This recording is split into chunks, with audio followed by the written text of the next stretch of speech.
Meanwhile, we have a bombshell story from the San Francisco Standard. Doctors and physicians who were pushing masking, COVID lockdowns, and the experimental vaccines on Twitter during the pandemic were actually part of a network of fake accounts. This story is unbelievable. An amazing story by the San Francisco Standard that has this expose shows that a number of these fake LGBTQ doctor accounts were nothing more than bots pushing the establishment COVID narratives. And I love that they weren't just random fake doctors. The bots had to be LGBTQ doctors? Because that's the moral authority that we all listen to. I guess to try to make it more real somehow. I don't even know what the because they know they can probably get the left on tweet campaigns over that, because it's like, it's LGBTQ. We got to help them. We got to fight. Share this. So, you had these bot doctors talking about how they had their spouse had a heart attack and so forth. Well, it turns out that a lot of those accounts were totally fake. And the doctors themselves never existed. And you can't even make this up. This is unbelievable. So here is the San Francisco Standard story. These doctors pushed masking COVID lockdowns on Twitter. Turns out they don't exist.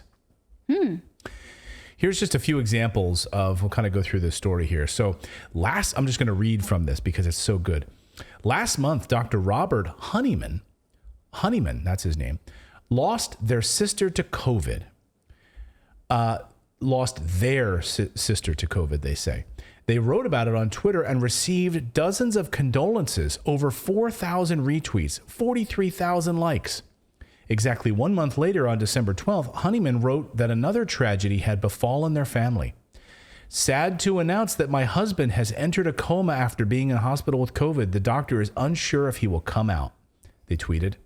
This year has been the toughest of my life, losing my sister to this virus. This is the first time in my life I don't see light at the end of the tunnel. Again, the condolences, the well wishes rolled in, but there's a problem. Honeyman wasn't a real human being. He was supposed to be a transgender doctor of sociology and feminist studies. He wasn't real at all. In fact, here is the photo. Here's Dr. Honeyman. It was fake. His Twitter photo had been stolen from an insurance company professional website in Wayne, Indiana. Okay. Yeah, and if you wanted, it's simple to find him. If you go to Google and you do search for smiling, happy, handsome Latino man, you can find a stock photo of the guy. Is that you calling him handsome in your Google search? This is... If I had a nickel for every time I searched for that on Google. Smiling, happy, handsome Latino man. That's not in my Google search results. That's how he comes up. If you need that for your stock photo... You're going to get that guy. Among multiple fake doctor accounts, the accounts urged extreme caution about COVID-19.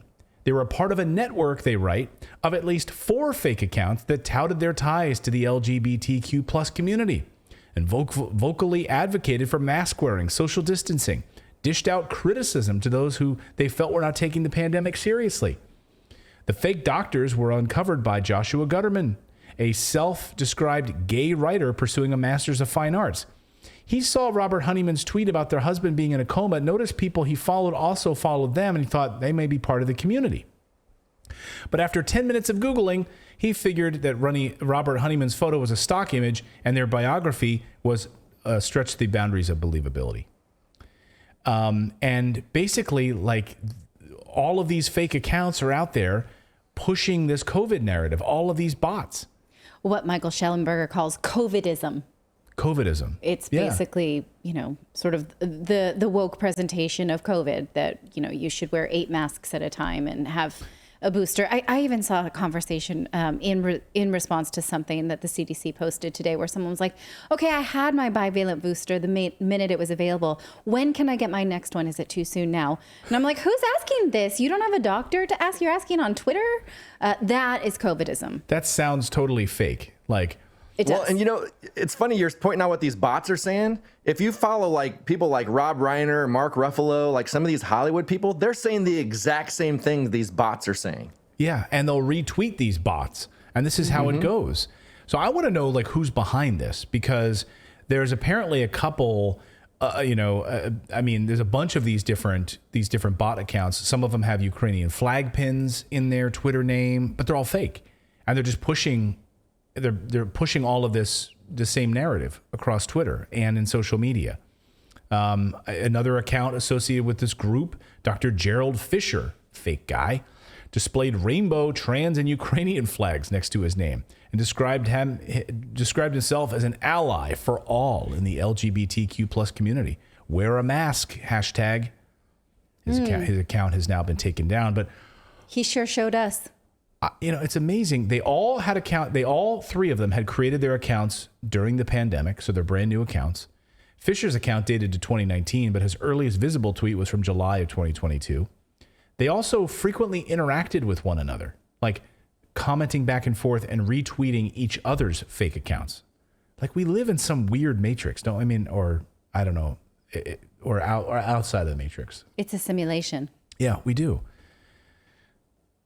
I don't know. You guys have any more thoughts on this? I mean, it's strange because, well, it's in the same timeline of some of the Department of Defense fake foreign accounts that we know now that the U.S. government uses to sow discord in other countries. It tracks with this timeline. So could it have been U.S. government? Maybe. But it was at the ready pre-pandemic. So that is also super fishy. Right. So I don't know. There's a lot of questions there. Well, and some way people track is that you'll always realize that these accounts were set up in either Virginia, like Langley, or Washington. Like that's usually a pretty good indicator what's going on if they've been created from there. Yeah, you're right about these. Some of these, like they came right out of Langley, Virginia. Like when they found out what their location was, like, really? What did you do today, honey? Well, I created a bunch of fake LGBTQ plus community bot accounts on Twitter. But LGBT, this has nothing to do with COVID.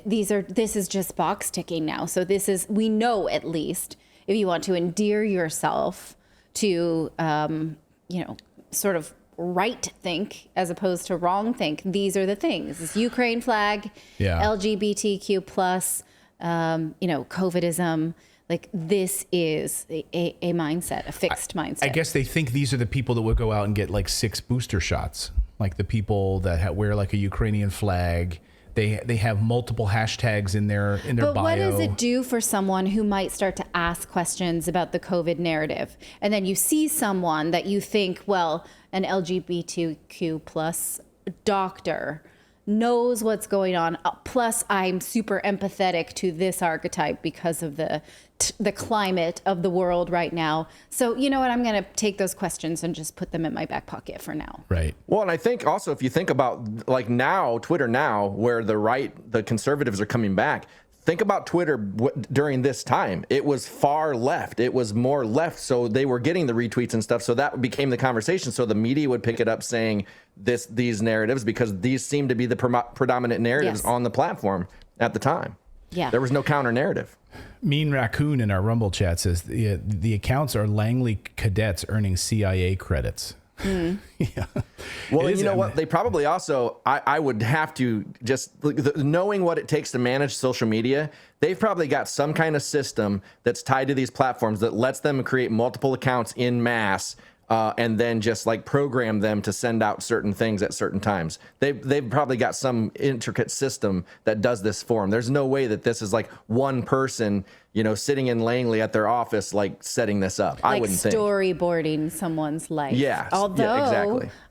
That is what the Graphica, the Graphica report said that the CIA and the Central Intelligence did actually do, was storyboard people and sort of do a little, sowing discord against the regime.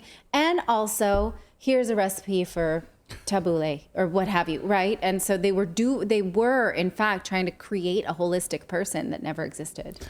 Well, and I don't know if you guys have seen the technology with AI right now, but I've been messing a lot with like Mid-Journey and this new AI technology. You can actually go in and create a person that doesn't exist so easily now that looks real. Yeah. Yeah, it's crazy.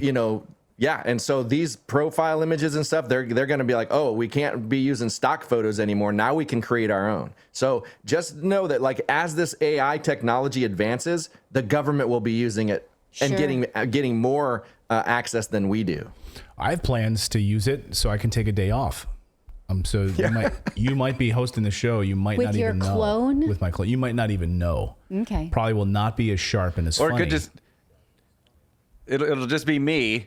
So it'll be Clayton's face, and the mouth will be moving, but it'll sound an awful lot like me. Welcome to Redacted. I'm Clayton Morris. like Max Headroom. Excellent. And now for something completely different. Thank you so much for watching this segment here at Redacted. We are live every day at 4 p.m. Eastern Time, trying to share the stories that the mainstream media will not cover. You should also come over and join our community of Redacted Rebels over at Redacted.inc. That's our private locals community where we can share exclusive content that we simply cannot share here on YouTube. Come over and join the rebellion together right now by going to Redacted.inc. We'll see you next time.